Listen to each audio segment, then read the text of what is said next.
Hello, everyone. I'm Adam Blair. I'm the editor of Retail Touchpoints, and I want to thank you for joining us for this session, How Total Wine is Recharging its Loyalty Strategy with an Omnichannel Focus.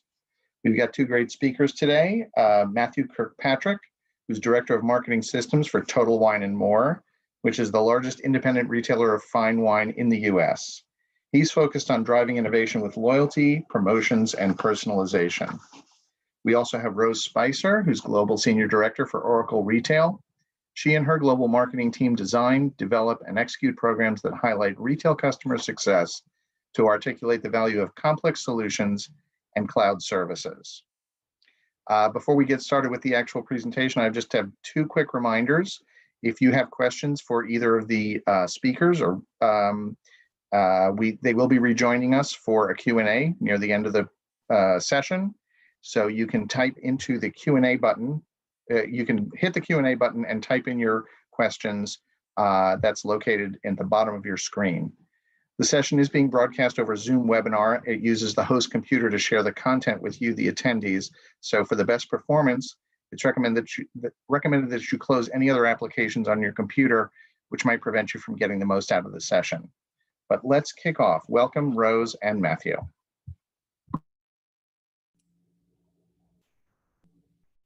Good afternoon and welcome to the breakout session right after the keynote. We're psyched to have you here with us today.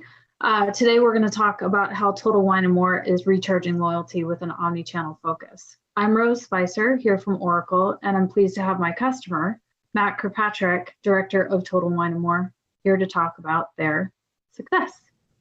Thanks, Rose. So before we dive in, Matt, I'd love to just get you to kind of talk about Total Wine & More, what you guys are offering to the market, and just a little bit of background about you and the company itself. Great. Thanks, Rose. It's been an interesting 2020, so it's great to virtually see you again and take some time. So Total Wine & More is the largest private retailer of fine wines and spirits in the United States.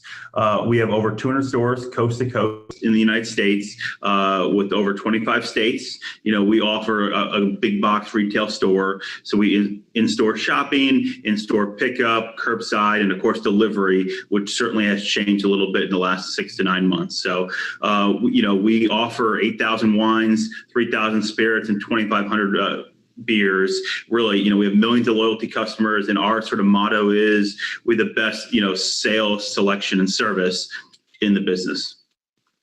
And so let's talk a little bit about who your customer is and a little bit about the customer experience. Obviously, the picture to the left here is pre-COVID. Yeah. So let's talk a little bit about the before and after and how COVID kind of changed your business, because you guys are in a unique situation as an essential retailer. So can you walk me through that a little bit?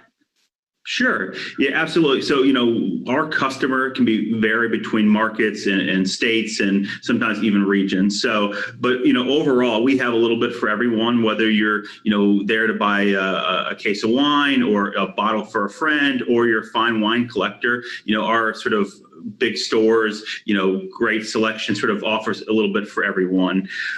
So definitely, you know, we're sort of like a grocery store and a specialty retailer, because certainly, you know, our stores are busy, our front end is busy, but we have the best selection in the business, so in service. So when you go to an aisle, you can get recommendations. We have events and tastings. If you see that picture there, you know, we still offer a few tastings. It's just a little bit different with the mask and distancing, but we sort of go off of that experience. You know, wine and beer and spirits can be fun. You know, it's a fun business to be in. So the more fun we can make it, you know, interactive, whether it's, you know, tasting different cocktails or, you know, a new sort of exploring like a new varietal or wine. That's what our customers want. They want to be sort of, offered something new, you know, generally, and we have so much to offer, which is great.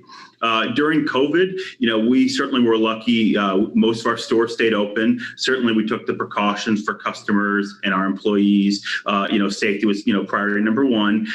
We definitely shifted a lot more to digital, as you would expect, right? So normally we have a smaller percentage of digital because, you know, people want to go in the store and shop and experience everything. And, you know, you can't really ship wine and spirits because of some legal restrictions, and it's a little cost prohibitive. So But with COVID, that changed a little bit. So people wanted to do curbside pickup. We rolled everything out. We changed. Obviously, you're sort of dramatically changing your business model and, your sort of selection. But overall, the teams did a wonderful job of figuring things out. We pivoted on the technology, our store operations, our supply chain. We all had to change a little bit from our store support center. So overall, obviously things are, getting back to normal in some areas, which is great. So we're happy to welcome people back. People are getting more comfortable going to places, which, sort of gains that experience back a little bit more. It does, yeah. I live right by your San Ramon location out here in California, and I can tell you that the curbside pickup was actually very smooth. And I also have been into the store to replenish some ever important beer for an Irish girl. So they've done a really wonderful job of making sure that you feel comfortable and that there's been no drop in service. So I'm excited for you guys. I think that's great. So let's dive in a little bit more into this loyalty program. I'm a proud member of your loyalty program, but let's walk the audience through what are some of the things that you guys are doing to connect with people like me and hopefully with people in the audience that are Total Wine & More customers. Sure. Sort of gone are the days of one channel, one sort of communication path. So, we have to be omni-channel, multiple channels. We have to provide customers that, information real time, whether it's in the mobile app, the website, email. So we sort of, our loyalty program is, it's a points-based system. In most places, we have to, differ a little bit based on rules and regulations. So we're a little bit like international retailer with different regions. We have to adapt. We have to figure it out, which is awesome. But generally we were offering rewards that can be redeemed at the next transaction.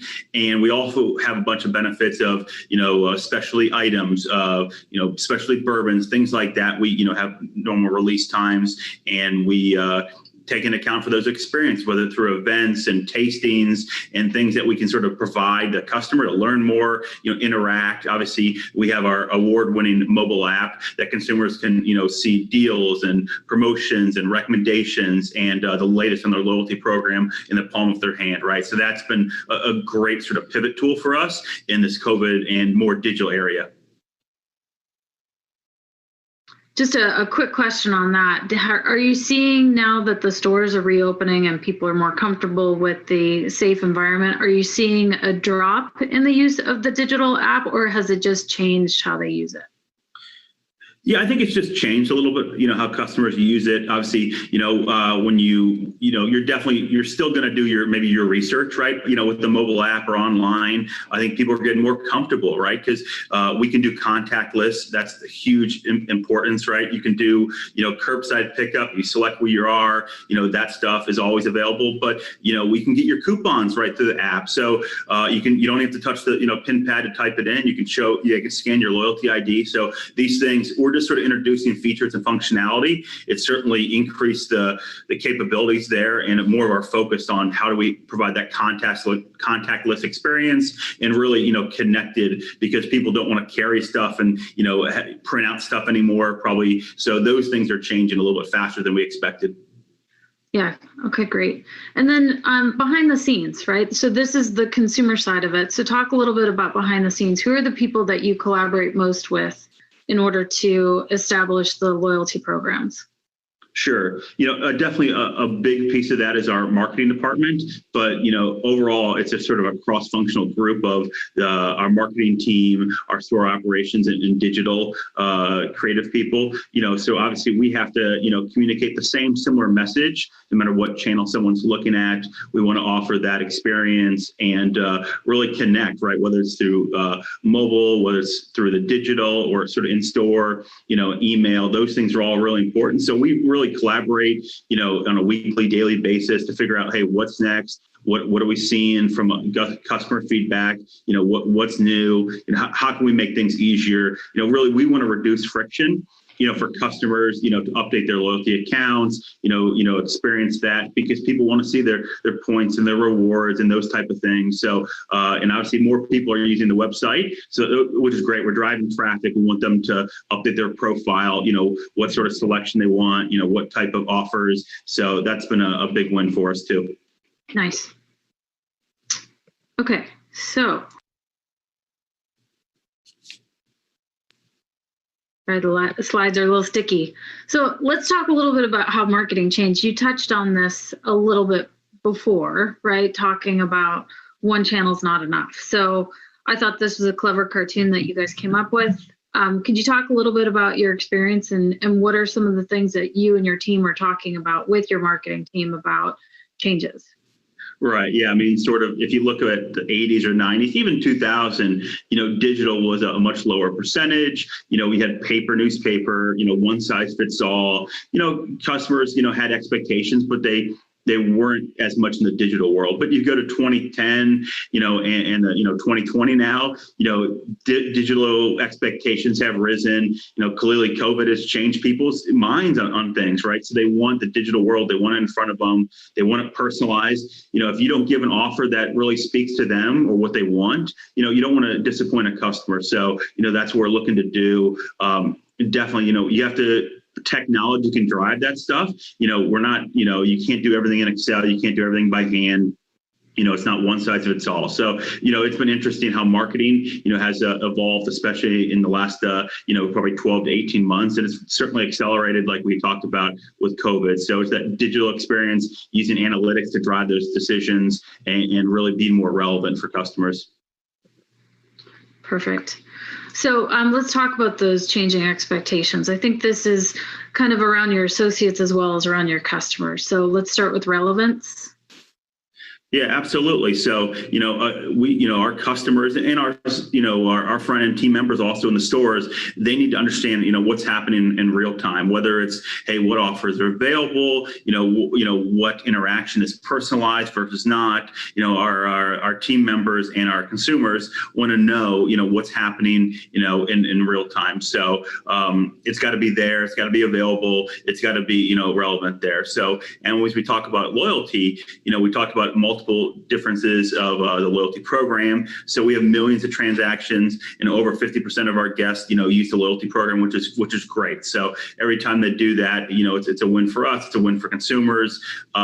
And we got to be able to move pretty quickly on those expectations and, be able to make decisions based on the data and what customers are telling us, what the data is telling us, right? It became more important with COVID because, it was a new experience, or a new shopping behavior. So we had to sort of reinvent, reforecast, and develop our pipeline. Absolutely. And the holidays coming up are a big deal for you guys, right? So when do you guys freeze your process and your code, and when do you kind of say that this is what we're doing for the holidays? Sure. Certainly, it's been a crazy year, so I feel like we're going to keep going a little bit. But towards November, December, we certainly evaluate the changes pretty closely. But the one thing about sort of agile marketing or being more personalized, you can shift things in more real time. You don't, we're not taking 3 years to build a solution. We're doing it, try to quickly test and learn. That's what we have to do. You have customers expect that. So we'll have a few changes, but definitely towards November to December, our critical timeline. We're not going to make any major changes. So, we certainly want to protect our consumers and make sure we're safe. Yeah, absolutely. So let's talk about the changes in your loyalty program specifically. So a little look from then and then to now. Sure. As we sort of talked about with the marketing in the 80s and 90s, it was more newspaper based. It was more, piece of paper, and one size fits all, right? Hey, I get a wine coupon. Okay, great. Here's a beer coupon, but, now, with technology, with these, 360 view of the customer, I would say more targeted, personalized offers, we can do more, varietal, more, hey, you like Cabernets? What about our Pinot selection? What about it's summer? Hey, try a Pinot Noir or Chardonnay. So I think those things are, definitely accelerated. You get mobility. We're talking about, in the consumer app, things can change, right? A customer can select what offers they like, they don't like. People are, digitally aware. So they're, pulling things up, they're shopping, they're looking online, what's available. And they want to definitely know what's available in the store, what are the reviews. So people can, write their own reviews, right? So, which is, great information for a customer and for us to say, oh, this is great. We'll provide offers that, help them, challenge them, give them new experiences. So, that, those loyalty program can help enable that, right? If we didn't have this information, if a customer couldn't associate themselves with Total Wine in some way, we couldn't offer them individual offers in the way we do now. Okay, great. So let's talk a little bit about the technology that's involved with the loyalty programs and your customer experience in total. So obviously you're a customer of Oracle, but can we just talk a little bit about the technology that enables this and how it all works together? Yeah, I think this is the fun stuff to talk about, right? We talked a lot about, the business and the consumers, but obviously technology is a big piece of what I do. And, we obviously partner with Oracle Retail. So a couple things, we use the Oracle Retail stack. We have in the last, since 2012.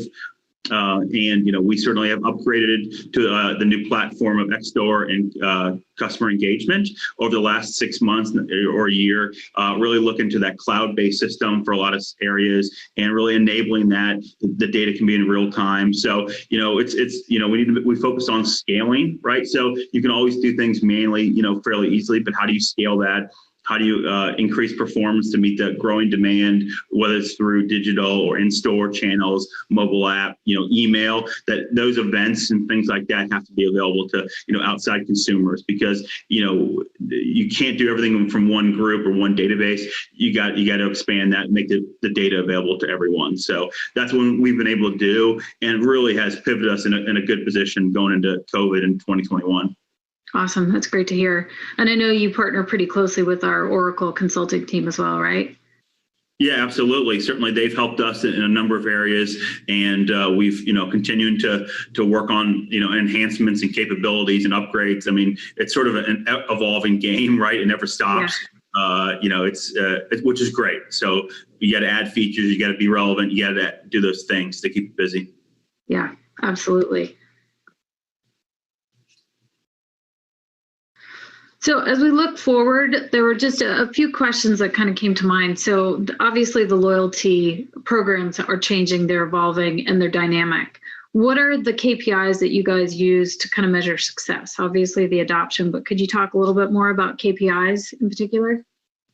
Sure. Yeah. And I would say even before COVID, over 50%, thought digital transformation was important, and over 50% of people thought personalization was important. So, that has certainly sped up. So as we look forward, we're definitely focusing on those contactless experiences. How do we connect the journeys for customers?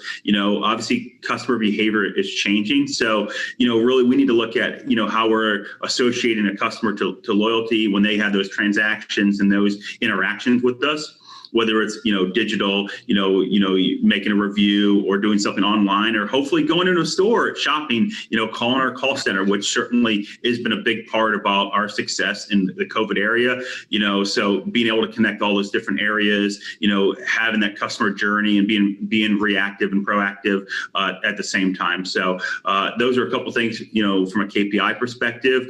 Certainly you have the standard KPIs we're using to measure our program, but really that, NPS and customer experience is critical for us to sort of move forward and sort of demonstrate how we differentiate ourselves in the industry. Yeah, absolutely. One of the things that we found in global consumer research that we just conducted around the globe is that gift cards are going to be more important than ever. So because people can't really be together as much as they would like to be over the holidays, we're seeing an uptick in gift cards. How do you guys work with gift cards? Could you talk a little bit about the gift card program? Because we've got an absolutely adorable one here on the screen. Can you talk a little bit about how gift cards fit into this? And I believe that's part of the customer engagement solution as well, right? Yeah. So, we certainly sell gift cards like in store. You can order some online. We certainly, that's one thing that we're sort of fast tracking to sort of expand our capabilities, from a digital perspective, and really, looking at gifting and those things, right? So anything that you can, easily give to someone else, whether it's a bottle of wine, have something delivered, whether it's a gift card, I think it's definitely critical to say, hey, how can you, change and sort of adapt your, shopping and, purchasing behavior. So, yeah, whether it's gift cards or things that we can do with the mobile app, that's going to be a big piece of what we're trying to do in the next 6 to 9 months. Absolutely. I think there's definitely something to be said for hostess gifts too, right? So all of the entertaining that people will do in their social bubbles, right, as they're allowed, Yep. one to drink, one to gift, right? So I think that could work in your favor. So that's a good thing. Any other closing comments, Matt? Any other forward-looking projects you want to share with the audience that you're working on? Yeah, I think, the big thing is that, as we got that loyalty program, we continue to grow that base and expand. Looking at personalization is, a critical focus for us. How do we deliver that content to consumers? We're trying a couple, other areas within personalization, to see how consumers react to them, which are definitely be a big piece of that. So, we're continuing to grow stores and market, which was awesome. So we get to sort of share that new experience that you get to, see in California, and more states. So that's a big focus to us. And obviously, sort of re-engaging customers, hopefully they're more comfortable now going to stores, hey, we have a digital way to shop with us too now. So, making sure we, sort of connect that and, whenever people are ready, we're ready to, help them and, provide them the Total Wine experience. Awesome. Yeah, I love it myself. So I'm happy that your doors have stayed open. Thanks so much for taking the time to walk through your experience, Matt. With that, I think we can probably open up to the audience to do some Q&A at this point if you're ready. Let's go. All right. All right. Well, thank you, Matthew, and thank you, Rose. Great presentation and a good overview of what's happening at Total Wine and More. We have gotten some questions from the audience, and I wanted to run those by you. We do have a little bit of time we can talk about them. How would you say COVID has accelerated the tech changes that have been happening with both marketing and digital? I guess this could be for either one of you or both. Sure. I think from a Total Wine side, we've had a faster adoption of new technology, more collaboration, engaging virtual tastings, more self-service. So we've taken those two in account, probably more increased engagement with our call center, to really connect that journey. I would say delivery and digital orders increase call centers, capacity and contacts. So we sort of connected that in a couple of ways. So those are a couple of ways that we've accelerated that. Got it. Okay. We got another audience question asking for an example of a personalization initiative that Total Wine did and what influence it had on long-term behavior of customers measured by things like basket order value, visit frequency, shopping more product categories, or other measurements or KPIs. Can you give me some facts and figures on that, Matthew? Sure. I would say the best one that we've done that sort of provides the best ROI right now is our email channel. So with email, your customers are usually engaged, right? Obviously you can, depict different things with the emails, but we've done more personalized offers with those customers. And sometimes they're maybe not always discounts or coupons. Maybe it's new products or introductions. So I would say that, driving traffic, driving units per visit and, overall value has been great from an email channel. I would say, as we look towards the future and pivot a little bit, we're looking towards more channels to expand that personalization, right? And make sure the customers are engaged in a couple different ways. Got it. Okay. So this is kind of a general question. In what ways do you see customer behavior changing in 2021? And I know it's difficult to predict the future at any time, much less at a time like now when things are so volatile. But what's your best guesstimate as to what will be happening with customer behavior in the next calendar year? I would say customer behavior probably continues to see differences between markets and, where you are in the United States, what kind of shopping you're doing.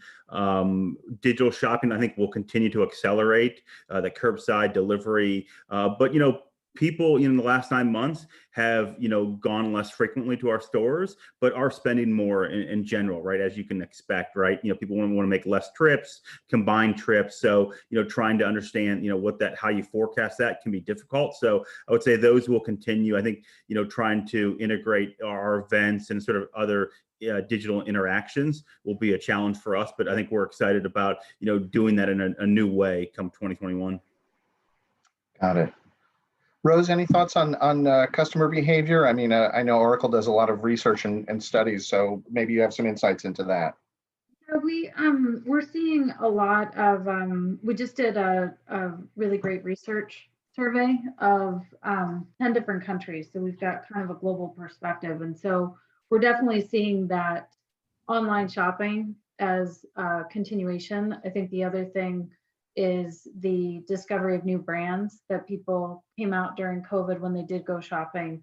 That customer experience was so important. And so people did discover new brands. So where they did, we're seeing an uptick on people continuing to shop those brands.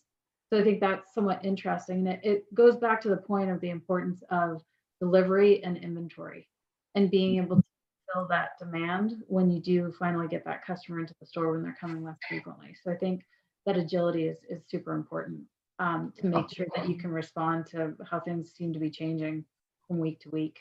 Sure. Well, it's not enough to have a great product or to, great packaging. You've got to get it to the customer, and that's sometimes a more complicated proposition than it used to be. So that's certainly going to be an ongoing issue. Actually, we have a question related to that for Matthew.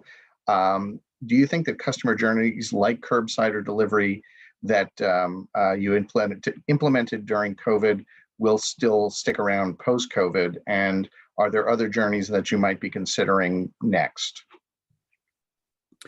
Sure. I think they will stay around. I mean, this is sort of the new normal, I guess, until, we hear otherwise. So, people, once you're conditioned, right, in the last 9 months or, come, into 2021, you're more apt to go delivery. You're more apt to go curbside, so that's why I would say we are planning more engagement on the digital side of, hey, here's 6 bottles that we've curated for a customer. Here's our top 20. Here's 6 bottles of whites and reds, just to make it easier. We're trying to sort of put that service, on the digital side a little bit more. We're trying to get back to on the stores, how much service can you give, obviously with distance and everything like that. So I think it will stay around. I think, other journeys around our mobile app, we'll continue to sort of intertwine. Our call center, I think will become more important over the next year to really sort of connect those journeys and really have a voice to that customer.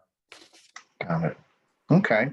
I think we've got time for one more question. This is another one that came in from the audience, talking about technology for improving loyalty and personalization. For example, artificial intelligence that assesses the wine taste of the customers, and through that can more closely personalize offers or promotions.